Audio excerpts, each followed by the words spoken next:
Hi everyone, my name is Paul Ramos, and I came to speak to you today about same-sex marriage and what is the wrongness of same-sex marriage. Murderers in this time can get married, rapists can get married, even people who are HIV positive can get married legally. So why is there such an issue about same-sex marriages and homosexuals joining in holy matrimony? I'll tell you why. It's a dysfunctional institution that has been established by Satan, and it is a plot against humankind whom the government has established as law and is allowing here in our country today. We need to be informed on why is it wrong, and I'm going to inform you on why, through the eyes of Christianity, through the eyes of Christianity and through the eyes of God and His Word, why we should not legalize same-sex marriage and why we should unmask Satan because of what he's trying to display and what he is trying to establish as rule, as law, and as something, as a normality. I will speak upon that today, and I will tell you that we as Christians need to voice our opinion. We need to compare what this country is going through nowadays and how our country looked 20 to 50 to even 100 years ago when these things were not implemented. Okay? We didn't have such an issue. We didn't have such a conflict in those days. Marriage institution was a traditional establishment that we grasp as being for a man and a woman, not for a man and a man, and not for a woman and a woman. A 2013 Pew Forum shows us that 2/3 of Americans thought that it was inevitable that we should have legalized same-sex marriage a long time ago. That is crazy. That is ridiculous. Okay? We should not give power or even allow same-sex marriages to benefit as that of a heterosexual. It's not that I have something against a homosexual per se or somebody who partakes of same-sex marriage per se, but I have something against what is being practiced, the abomination, the immorality in it. And so we should not. We should put boundaries. We should put boundaries on what the law says can and cannot be done. We should vote. We should do everything in our power to voice that this thing is wrong, that God says is wrong, that His Word says is wrong, and that our common sense says is wrong. Even people as Muslims and people that practice other religions think is wrong, that do not base their convictions on the truth of the Word of God, that believe that marriage is a gift from our Creator. But they are slowly twisting the law. They are slowly taking advantage of what we have established as law, that it is only for man and women, and they are jumping at this and running with it. They are coming out the closet from all parts of this nation and saying, we want to get married. We are of the same sex, and we don't care what you think. Well, let me tell you, I care what I think, and I care what God thinks. There are 12 states right now that practice legalized same-sex marriage. Okay? And there are people coming from other countries that are practicing same-sex, that are attempting to practice same-sex marriage here in the United States because their country does not recognize it. And I'm for those countries. Okay? So what is that going to cause? That's going to cause immigration problems. That's going to cause criminal problems. That's going to cause financial issues.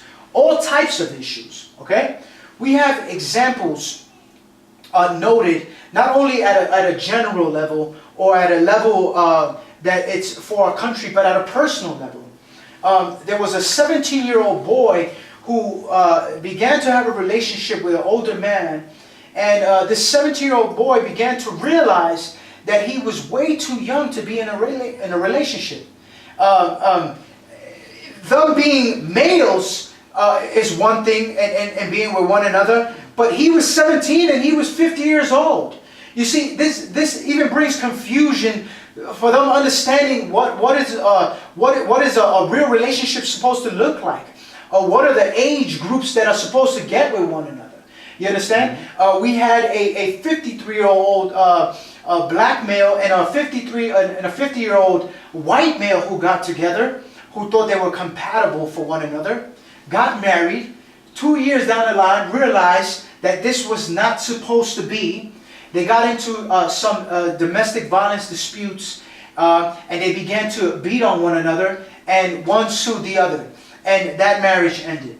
So, you know, we see examples not only at a general level or at a level that is affecting the nation, but even at a personal level, that a woman and a woman are not supposed to be with one another. They're not supposed to join in holy matrimony. A man is not supposed to be with another man. It's supposed to be a man with a woman, a man with a woman, period.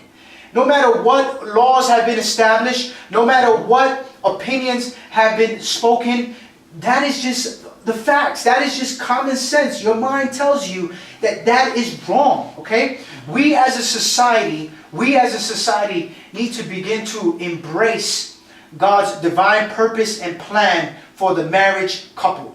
And we need to get back to the basics, okay? J. Sekulow states that the marriage institution was established 6,000 years ago, and it has brought wellness and benefits to all cultures and creeds. God says in His Word, okay, that when a man and a woman are joined together, man and woman are joined together in holy matrimony, they are separated, they are dissected from their parents to join to one another, to the extreme that God said to become one flesh, okay? Where they become one unit to replenish the earth, to multiply. A woman and a woman cannot multiply.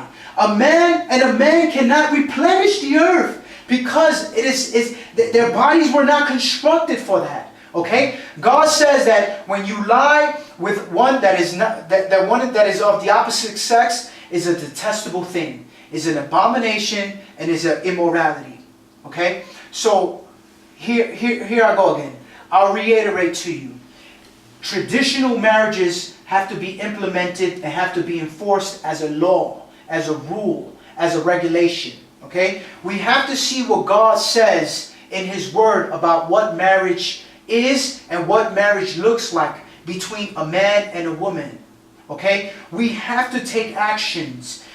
We have to take actions at the Congress level, at the presidential level, but we also have to take actions in our communities. We have to speak about this in our churches. We have to inform our children so the next generation will know what is normal, what is the normalities when it comes to a relationship of a marriage couple. You understand? And so that is what I'm informing you today for, so that you would take actions, so that I would enhance your attitude and implement even a greater status in your heart, and you understanding what marriage is supposed to look like and what actions you're supposed to take. So I'm telling you today, take action. Speak upon this. Speak upon this wherever you can. Scream it from the mountains, from the mountaintops. Tell it in the valleys, and you're going to see that it's going to be effective. You're going to see that you are going to be that voice today.